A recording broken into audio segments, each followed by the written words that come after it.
Iya. Jadi kalau misalnya kita sudah terjerumus ke narkoba dan hal-hal pergaulan bebas lainnya, masa depan kita tuh kayak Terus orang-orang yang berada di sekitar perokok itu tidak menjadi perokok pasif atau kayak terganggu pernafasannya karena ada orang yang merokok.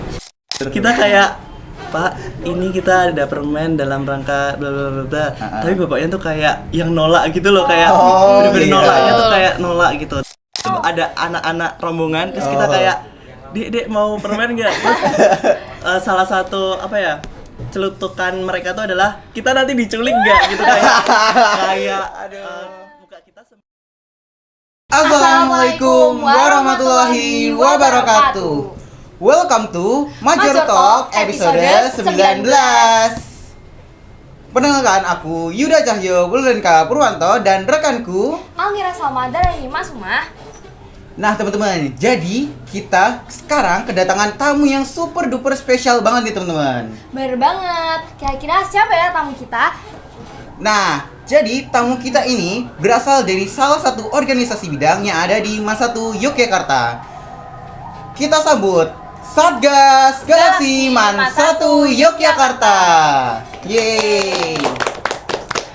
Mungkin boleh perkenalan dulu dari kakak-kakak Satgas Galaksi. Halo semua, namaku Kanza Malika Zahra, biasa dipanggil Kanza. Di Satgas Galaksi, aku menjabat sebagai Ketua Umum periode 2025-2026. Dan aku perkenalkan, nama aku Ahmad Syarifuddin, biasa dipanggil Arif. Aku di Satgas Galaksi diamanahi sebagai penyuluhan Satgas Galaksi. Oke, salam kenal kakak-kakak. Salam kakak. Oke, kita langsung aja teman-teman. Kita langsung ke pertanyaan yang pertama. Mungkin bisa dijelaskan dulu kakak-kakak, apa sih Satgas Galaksi itu di Mansatu Yogyakarta? Oke, jadi Satgas Galaksi ini memiliki kepanjangan yakni Satuan Tugas Gerakan Ukhuwah Al-Nesa Anti Narkoba Sahabat Indonesia. Mungkin sedikit panjang ya teman-teman. Iya, oke. Nah, ini merupakan salah satu organisasi bidang di Mansatu Yogyakarta yang berkecimpung di bidang pencegahan penyalahgunaan narkoba di kalangan remaja. Oke. Jadi seperti itu ya Kak, kayaknya menarik banget nih organisasi Satgas Galaksi. Boleh disebutin kali ya Kak, program kerja yang dimiliki oleh Satgas Galaksi ini? Oke, jadi Satgas Galaksi ini punya banyak proker. Mungkin kalau aku sebutin mungkin bakal panjang videonya. Jadi aku bakal sebutin yang apa ya, event-event gede gitu. Yang pertama ada Training of Trainer, di mana kita nanti berkumpul antara Satgas se-DIY di Mansatu Yogyakarta untuk berdiskusi, berkenalan dan juga bertukar pikiran gitu. Terus ada LCC Patroli, terus ada No Tobacco Day, dan ada Hani. Hani ini adalah bentuknya rangkaian yang akan ada sesuatu baru nih. Apa Oke. tuh? Apa tuh Kak? Stay tune aja. Oke. Siap. Dari proker-proker yang udah disebutin, kira-kira yang paling terbaru itu proker yang mana tuh Kak? Yang LCC Patroli. Oh gitu. Itu rangkaiannya gimana tuh Kak, LCC Patroli itu? Jadi LCC Patroli ini tuh sebuah perlombaan cerdas cermat yang dimana materi yang diujikan itu tentang anti narkoba, pencegahan penyalahgunaan anti narkoba gitu, yang tergabung dalam Al-Nisa Competition yang baru 1 bulan yang lalu kita adakan. Oke. Nah, kita udah kenal nih gimana proker-proker Satgas Galaksi dan gimana Satgas Galaksi berkontribusi untuk Mansatu Yogyakarta. Nah, sekarang kita nanya pengalaman nih teman-teman. Gimana sih pengalaman kakak tentang isu kenarkotikaan yang lagi ramai dibincang oleh banyak orang? Mungkin mulai dari Kak Kanza dulu kali ya. Oke, jadi aku izin share pengalaman pribadi aku ya teman-teman. Boleh. Oke, jadi ini pengalamannya bukan aku yang langsung menghadapi, tapi lebih ke beberapa orang teman-teman aku itu menjadikan aku sebagai tempat konsultasi di mana orang terdekat mereka itu terjerumus atau terindikasi memakai narkoba. Nah, di situ mereka mungkin belum tahu bagaimana cara mengatasi orang seperti itu dengan penanganan yang tepat. Jadi mereka konsultasi ke aku, lalu aku memberikan arahan untuk mereka itu bagaimana sih menanggapi orang yang seperti ini, bagaimana cara melapornya, bagaimana cara menyadarkannya, seperti itu. Itu sih kalau dari aku. Mungkin dari Arif beda. Kalau dari aku ini lebih ke apa ya? Aku pernah sharing-sharing sama kebetulan mantan pecandu narkoba di salah satu pusat rehabilitasi di Jogja. Nah, mereka tuh bercerita kalau tentang apa ya, seusia kita sekarang itu tuh udah pakai narkoba karena ada yang stres, ada yang cuma coba-coba dan akhirnya jadi terjerumus. Dan dari mereka sendiri tuh bilang kalau mereka tuh malah menyesal gitu loh, menyesal buat pakai narkoba itu. Dan di situ aku mulai jadi apa ya, jadi sadar kalau apa ya, kita tuh beruntung banget bisa mencegah diri dari lingkungan narkoba gitu. Oke. Selanjutnya, tadi kan kakak bercerita tentang kayak pengalaman kakak di mana kakak jadi mengetahui kira-kira faktor-faktor apa yang membuat orang jadi remaja terutama terjerumus ke dalam narkoba gitu. Kira-kira pergaulan itu punya nggak sih pengaruh yang besar gitu dalam penyalahgunaan narkoba di kalangan remaja? Berpengaruh banget. Karena kita sebagai remaja ini tuh masa-masa yang mencari jati diri, mencari sesuatu yang apa sih yang ada dalam diri kita gitu. Jadi kita kadang tuh bertemu dengan banyak orang, kayak kita bisa kalau nggak pinter untuk memilih lingkungan, kita tuh bisa keikut gitu loh.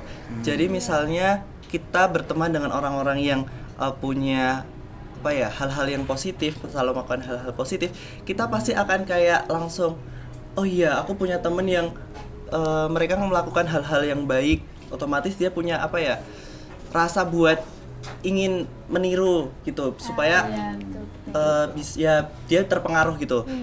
Tapi sebaliknya kalau dia berteman dengan orang-orang yang mungkin pakai narkoba dan hal-hal seperti itu kadang tuh bisa, kalau imannya nggak kuat, dia bisa ikut terjerumus gitu loh. Misalnya karena penasaran, kok temen aku pakai sih, gimana sih rasanya.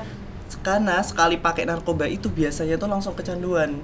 Jadi itu sih yang menurut aku remaja ini tuh rawan banget buat terjerumus ke narkoba kalau nggak pinter mencari teman. Oke. Lalu Kak, kan tadi kan sudah dibahas ya gimana cara narkoba itu masuk ke ranah remaja gitu kan. Terus gimana sih Kakak upaya untuk menyadarkan seseorang remaja agar tidak terjerumus kembali gitu loh Kak? Oke. Mungkin juga bisa dijelaskan dari proker-proker Kakak yang di Satgas Galaksi. Oke. Melalui program kerja Satgas Galaksi, kita ada beberapa program kerja yang turun langsung mengatasi masalah tersebut dan ada juga yang secara tidak langsung. Nah, mungkin aku sebutin satu-satu ya. Dari LCC Patroli itu, dia ranahnya pencegahan penyalahgunaan narkoba di kalangan SMP MTS, teman-teman SMP MTS. Nah, jadi kan mereka belajar LCC itu lewat modul yang kita berikan. Nah, otomatis pengetahuan tentang narkotika dan lain sebagainya itu bertambah. Jadi itu menjadi salah satu ikhtiar atau usaha dalam mencegah penyalahgunaan narkoba di kalangan teman-teman SMP MTS derajat. Kemudian kalau di MAN 1 sendiri yang terjun langsung itu kami ada No Tobacco Day. Nah, itu proker No Tobacco Day itu mengganti rokok dengan permen supaya lebih sehat dan tidak merugikan orang-orang sekitar. Jadi kita melakukan substitusi teman-teman yang merokok atau mungkin lingkungan sekolah di sekitar lingkungan sekolah yang merokok itu kita ganti dengan permen. Nah, kalau di MAN 1 Yogyakarta itu ya kita melakukan di 2 lokasi sih, di MAN 1 Yogyakarta dan di luar MAN 1 Yogyakarta atau di spot-spot yang rame orang merokok gitu. Seperti itu. Kalau kemarin itu ada di titik nol dan ya. Malioboro. Yes. Kemudian program kerja yang secara tidak langsungnya kita ada Galaxy Poster sama Galaxy Video. Nah, Galaxy Poster ini merupakan poster yang kita publish di sosial media kita seperti di Instagram untuk mengedukasi teman-teman masyarakat yang mengikuti Instagram Satgas Galaksi. Mereka tuh jadi tahu gimana sih pencegahan narkoba, bahaya merokok. Itu materinya kita share lewat poster kita. Nah, kalau Galaxy Video itu tentunya konten edukatif yang berbentuk video dan itu berfungsi untuk mengedukasi masyarakat sekitar gitu. Oke, seperti itu ya. Sebenarnya aku tadi tertarik dengan salah satu proker Satgas Galaksi yang tadi No Tobacco Day. Ya, No Nah, Tobacco Day. itu gimana Kakak memberikan permen itu ke orang-orang yang terindikasi merokok gitu Kakak? Siapa yang mau cerita? Mungkin ada ya. Atau kamu mau nambahin? Aku dulu ya. Oh, yaudah. Jadi pengalamanku sendiri ya. Iya. Ini tuh tahun lalu kita bagi permen kan di Ah, titik nol. Oke. Ada bapak-bapak yang merokok nih. Terus bener-bener. Kita kayak, Pak, ini kita ada permen dalam rangka bla bla bla bla. Tapi bapaknya tuh kayak yang nolak gitu loh, kayak Oh, bener-bener iya. nolaknya tuh kayak nolak gitu. Dan akhirnya kita mencari yang lain. Kita nggak cuma ngasih yang sedang merokok ya, kita juga ngasih orang-orang yang ada di sana sebagai bentuk kampanye juga nih buat mereka supaya tidak terjerumus ke yang belum merokok ya, biar nggak merokok gitu. Oke. Sama ada momen unik sih yang kita ngasih ke anak-anak. Gimana tuh Kak? Jadi kita kan karena udah capek banget kan kayak, aduh kita mau kasih ke siapa lagi nih? Karena Kita masih banyak banget teman-teman permennya tuh kayak Oh, bener-bener. kita Iya, dari betul, titik betul. nol jalan ke selatan, tiba-tiba dah sampai keraton dan di situ ada anak-anak rombongan, terus kita Oh. kayak, Dek mau permen nggak? Terus salah satu apa ya, celutukan mereka tuh adalah kita nanti diculik nggak gitu, kayak muka kita semenyeramkan itu. Aduh, iya. Oke. Gitu sih dari Hanza. Padahal ditambah. itu fungsinya untuk mengampanyekan aja ya. Jadi Iya. tidak kepada teman-teman yang merokok, tapi juga tidak kepada teman-teman yang tidak merokok, supaya mereka tahu ada nih kampanye No Tobacco Day yang mensubstitusikan rokok menjadi permen, supaya tuh kayak polusinya nggak makin buruk. Terus orang-orang yang berada di sekitar perokok itu tidak menjadi perokok pasif atau kayak terganggu pernafasannya karena ada orang yang merokok seperti itu. Oke. Sangat kreatif sekali ya program kerjanya. Iya, kreatif menarik sekali. banget nih. Menarik banget. Terus aku mau tanya nih Kak, kira-kira gimana nih kalau misalkan ada para remaja yang mereka itu sudah sadar gitu kalau misalkan lingkungannya tuh buruk, lingkungannya terisi dengan mungkin para pecandu narkoba, penyalahgunaan narkoba gitu, tapi mereka sulit gitu untuk keluar dari lingkaran tersebut. Misal karena dalam lingkungan sekolah mereka setiap harinya mereka bertemu dengan yang seperti itu bagaimana ya Kak kira-kira? Jadi kita emang sulit ya untuk keluar dari itu kalau misalnya kita tinggalnya sama, maksudnya di lingkungan yang sama, di sekolah yang sama. Tapi aku ada saran atau solusi, yaitu kita harus memperkuat prinsip kita. Kalau misalnya kita emang sadar kalau itu bahaya, kita harus benar-benar menguatkan prinsip kita buat jangan sampai kita terpengaruh gitu. Misal nanti ada seseorang dari mereka yang mungkin menawarkan atau memaksa lah untuk menggunakan, kita kan udah ada prinsip, jadi kita udah kayak bisa menolak gitu. Dan kita juga harus berani untuk berkata tidak kalau misalnya itu buruk gitu. Jadi jangan nggak enakan juga sih. Oke. Oke. Nah, kalau misal kayak ini kan kita udah ngomong tidak nih Kak. Cuman dia itu tipe yang ngebully gitu loh Kak. Jadi dia udah kayak ayo aja gitu loh. Gimana Kak? Soalnya tuh kadang tuh ya, misal remaja udah ditekan-tekan gitu terus, akhirnya nanti dia udah stres, akhirnya ikut juga deh akhirnya untuk mengonsumsi obat-obat terlarang tersebut. Mungkin bisa dengan dialihkan ke kegiatan-kegiatan positif gitu ya. Jadi kayak sebisa mungkin untuk mengurangi intensitas untuk kayak bertemu gitu loh. Misalnya ya bertemu 1-2 kali itu nggak apa-apa, tapi nanti kita cari Alternatif lain. iya, komunitas sendiri yang itu iya. tuh lebih banyak memberikan dampak positifnya gitu loh. Sehingga nanti kalau misalnya kita dibully terus jadi stres, kan kita ada orang-orang yang di dekat kita yang bisa menguatkan juga gitu loh dari lewat komunitas-komunitas gitu. Atau mungkin cari teman yang ya tadi aku sampaikan di awal, mencari teman yang benar-benar bisa membawa kita ke hal-hal yang baik gitu. Hal-hal yang baik tuh kayak bisa menjadi tempat kita, misalnya kita ada masalah, kita bisa bercerita Ngobrol, gitu ya. ya. Oke. Biar karena kalau kita pendem biasanya stres. Nah, Stres itu ya. stres itu mulai bisa menggunakan narkoba itu di situ biasanya, kalau dari pengalaman-pengalaman orang-orang yang sudah menggunakan. Oh gitu ya. Terus menurut kakak ini kan kita bersekolah di Mahasiswa Yogyakarta nih Kak, yang notabene ini sekolah yang dilabeli oleh agama gitu. Nah kakak pernah mendapat respon nggak sih kayak ngapain sih ada organisasi anti narkoba di sekolah Mahasiswa Yogyakarta? Kan kita juga aman kok gitu, sekolah kita aman kok dari Betul, narkoba gitu. Kakak pernah dapat kayak gitu nggak? Kira-kira? Oke. Kalau dari pengalamanku sendiri yang secara tersurat itu jujur aku belum pernah. Tapi mungkin secara tersirat atau yang mungkin tidak tahu ya, karena kita kan nggak bisa mengontrol opini orang, apa pandangan orang tentang betul. kita itu kita tidak bisa mengontrol dan bukan kendali kita. Nah, untuk menanggapi itu aku berikhtiar atau kayak menanamkan pada diriku sendiri kalau kita itu sedang berusaha untuk mencegah penyalahgunaan narkoba sejak dini atau dari jenjang SMA. Jadi tuh kayak kita sudah dibekali oleh materi-materi dan bahaya-bahaya tentang wawasan pengetahuan narkoba dan lain sebagainya. Jadi tuh kita tidak gampang terjerumus karena kita sudah dibekali oleh materi-materi tersebut. Dan kita kan juga tidak berkecimpung di dalam dunia narkoba aja ya. Iya. Kita juga ada materi perilaku asertif dan soft skill dan lain sebagainya. Jadi kita tuh tidak menekankan di narkoba karena kayak Mansa tuh udah aman nih dari narkoba. Enggak, kita nggak sampai situ aja. Kita juga menyebarkan atau kayak menanamkan kepada teman-teman itu bagaimana sih perilaku asertif dan soft skill itu juga kita kembangkan seperti itu. Oke.